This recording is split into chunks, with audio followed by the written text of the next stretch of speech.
Sports AIDS TV entertainment. మహాభారతంలో కీలక పాత్ర అశ్వత్థామ. సప్త చిరంజీవుల్లో అశ్వత్థామ ఒకరని అంటారు. మిగిలిన వారిలో బలిచక్రవర్తి, వ్యాస మహర్షి, హనుమంతుడు, విభీషణుడు, కృపాచార్యుడు, పరశురాముడు ఉన్నారు. వీరి గురించి పలు కథలు కూడా ప్రచారంలో ఉన్నాయి. ప్రభాస్ కథానాయకుడిగా నాగ్ అశ్విన్ దర్శకత్వంలో సైన్స్ ఫిక్షన్ మూవీ కల్కి 2898 AD రూపొందుతున్న సంగతి తెలిసిందే. ఇందులో ప్రముఖ నటుడు అమితాబ్ బచ్చన్ అశ్వత్థామగా కనిపించనున్నట్లు వార్తలు ప్రచారంలోకి వచ్చాయి. శరీరంపై గాయాలతో చిరిగిన వస్త్రాలు కట్టుకొని అమితాబ్ కనిపించారు.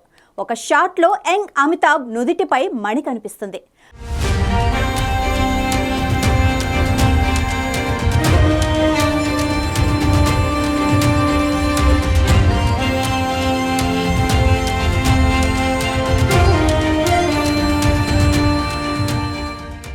ద్వాపర యుగం నుంచి దశావతారం కోసం ఎదురు చూస్తున్న ద్రోణాచార్య తనయుడు అశ్వత్థామని అని అమితాబ్ చెప్పటంతో ఇంతకీ ఎవరాయనా అని నెటిజన్లు గూగుల్లో తెగ సెర్చ్ చేసేస్తున్నారు. అసలు అశ్వత్థామ ఎవరు? భారతంలో ఆ పాత్ర ఏంటి? అతడి శరీరంపై గాయాలు, నుదిటిపై మణి, ఆ కథ ఏంటి? శ్రీకృష్ణుడు ఆయనకిచ్చిన శాపం ఏంటి అన్న విషయాలు ఆసక్తికరంగా మారాయి. ఇవన్నీ చాలా మందికి తెలియని విషయాలు. ఈ స్టోరీ ద్వారా ఆ విషయాలను తెలుసుకుందాం.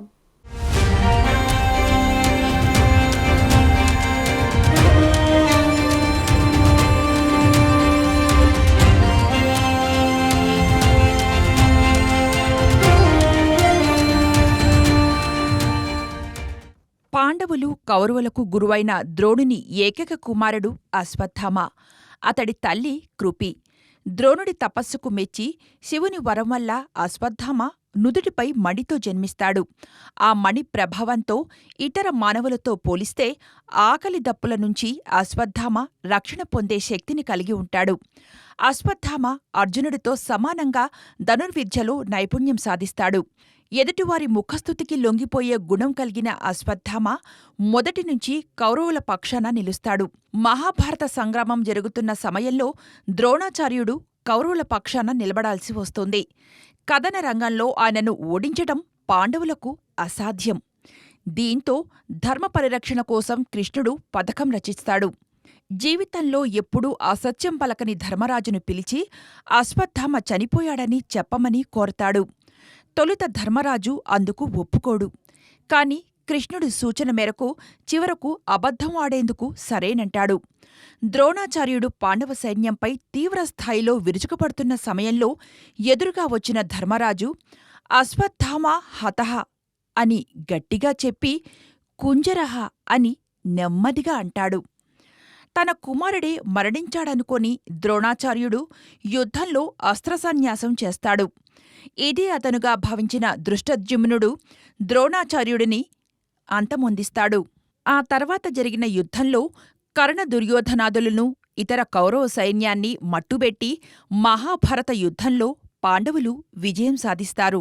తండ్రి మరణం, స్నేహితులైన కౌరవులు నశించటం సహించలేకపోయిన అశ్వత్థామ తీవ్ర కోపంతో రగిలిపోతాడు. పాండవులను ఎలాగైనా అంతం చేస్తానని దుర్యోధనుడి మరణానికి ముందు అతడికి మాటిస్తాడు.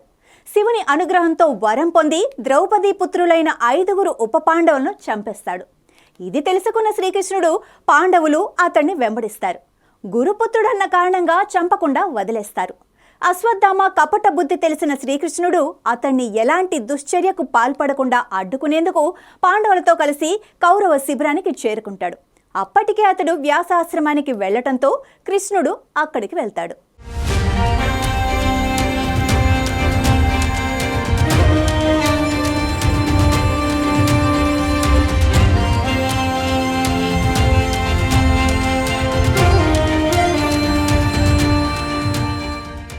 కృష్ణుడితో కలిసి వ్యాసాశ్రమానికి వచ్చిన పాండవులను చూసిన అశ్వత్థామ క్రౌర్యంతో రగిలిపోతాడు. కోపంలో విచక్షణ కోల్పోయి తన తండ్రి అనుగ్రహించిన బ్రహ్మశిరోనామకాస్త్రాన్ని అపాండవేయం అవుగాక అని ప్రయోగిస్తాడు. ఆ అస్త్రశక్తి వల్ల భూమ్మీద ఉన్న పాండవులు, వారి సంతతి మొత్తం నాశనమయ్యే ప్రమాదం ఉంది. కాని దాన్ని అడ్డుకోమని అర్జునుడిని ఆదేశిస్తాడు శ్రీకృష్ణుడు. బ్రహ్మశిరోనామకాస్త్రాన్ని అడ్డుకోవాలంటే అదే అస్త్రాన్ని ప్రయోగించాలి. అర్జునుడి తపోశక్తి వల్ల అప్పటికి ఆ అస్త్రాన్ని పొంది ఉండడంతో పాండవులకు క్షేమం చేకూరుగాక అని మరోవైపు నుంచి అస్త్రాన్ని ప్రయోగిస్తాడు. 2 బ్రహ్మశిరోనామకాస్త్రాలు ఢీకొంటే ప్రళయమే. భూమండలమంతా సర్వనాశనమైపోతుంది.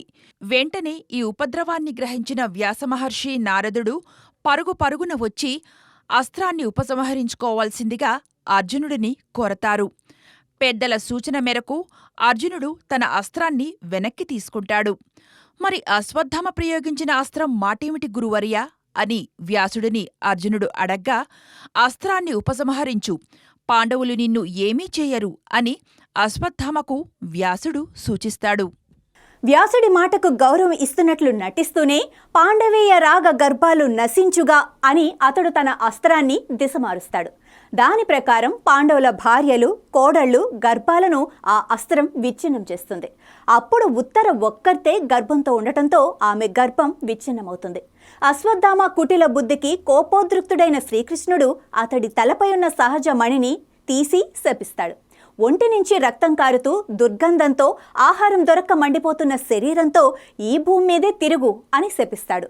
బ్రహ్మశిరోనామకాస్త్ర ప్రయోగం వల్ల ఉత్తర గర్భంలో మరణించిన శిశువును కృష్ణుడు తన యోగమాయతో ప్రాణం పోసి బతికిస్తాడు. ఆ బిడ్డ పుట్టిన తర్వాత ప్రతి ఒక్కరిని పరీక్షగా చూస్తుండటంతో అతడికి పరీక్షిత్ అని పేరు పెడతారు.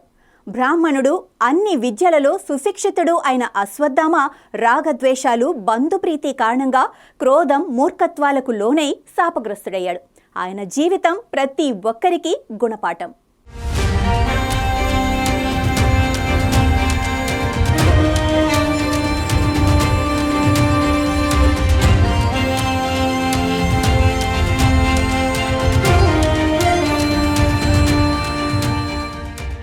శ్రీకృష్ణుడి శాపం మేరకు అశ్వత్థామ ఇప్పటికీ బతికే ఉన్నాడని ఉత్తరాదిన చాలా బలంగా నమ్ముతారు. మధ్యప్రదేశ్కు చెందిన ఓ డాక్టర్కు ఆయన కనిపించాడంటారు. హిమాలయ పర్వత సానువుల్లో గిరిజనులతో కలిసి అతడు జీవిస్తున్నాడని చెబుతారు. అశ్వత్థామ ఏడాదిలో ఒకరోజు ఓ హోటల్కు వచ్చి కడుపు నిండా తిని 100 లీటర్ల నీటిని తాగి మాయమవుతాడనే కథనం కూడా ప్రచారంలో ఉంది. మళ్లీ మరుసటి ఏడాది మాత్రమే అతడు ఆ హోటల్కు వస్తాడట. కావాలనుకున్నప్పుడు మాత్రమే కనిపించే శక్తులు అశ్వత్థామకు ఉన్నాయని, అందుకే ఆయన అందరికీ కనిపించడని చెబుతూ ఉంటారు. అదండి అశ్వత్థామ కథ, ఆయనకున్న శాపం కథ. ఇక కల్కిలో అమితాబ్ అశ్వత్థామగా కనిపిస్తుండటంతో ఆ పాత్రపై అందరిలోనూ ఆసక్తి నెలకొంది. ద్వాపరయుగం నుంచి అశ్వత్థామ ఎందుకు శ్రీ మహావిష్ణు 10వ అవతారం కోసం ఎదురు చూస్తున్నాడు? అతడికి శాప విమోచనం అవుతుందా? తిరిగి ఆ సహజమణి అతడికి చేరుతుందా? భైరవ పాత్రధారి ప్రభాస్కు అతడు సాయం చేస్తాడా లేక పోరాడుతాడా వంటి ప్రశ్నలకు కల్కి సినిమాలో సమాధానం దొరికే అవకాశం ఉంది. ఇక ఈ చిత్రంలో దీపికా పదుకొనే, కమల్ హాసన్, దిశా పటానీ, రాజేంద్ర ప్రసాద్ తదితరులు కీలక పాత్రలు పోషిస్తున్నారు. వైజయంతి మూవీస్ బ్యానర్పై ఈ చిత్రం 600 కోట్ల భారీ బడ్జెట్తో రూపొందుతోంది. విడుదల తేదీని ఇంకా నిర్ణయించలేదు.